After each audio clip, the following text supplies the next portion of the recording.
आज दशहरे के अवसर पर सभी देशवासियों को बहुत बहुत शुभकामनाएं और सबके अंदर सत्य धर्म का संचार हो, क्योंकि दशहरा एक प्रतीक ही धर्म का है कि धर्म की विजय अधर्म की पराजय।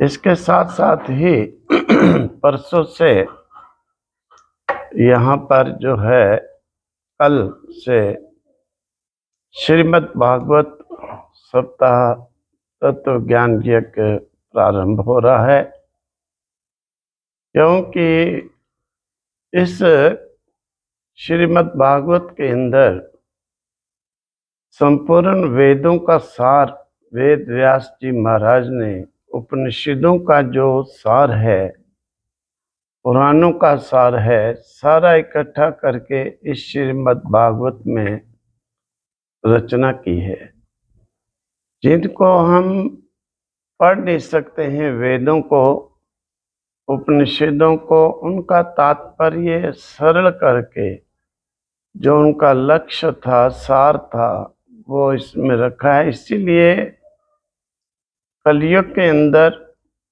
लोगों को तपस्या, साधना, ध्यान के लिए समय का अभाव होने के कारण ही ऋषियों ने पहले से ही पहचाना था कि कलयुग के क्या क्या लक्षण रहेंगे।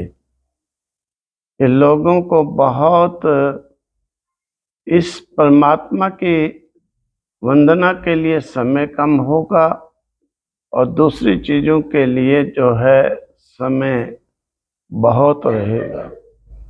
आज देखा जाता है व्यक्ति को अगर 10 मिनट के लिए अपना नित्य नियम हम लोग कहते हैं, उसे भी पूरा करने में बहुत कोई बिरला पुरुष होता है कि 10 मिनट भी नित्य नियम पूरा कर पाता है, क्योंकि अज्ञान ने सबके ऊपर जो है छाया डाली हुई है।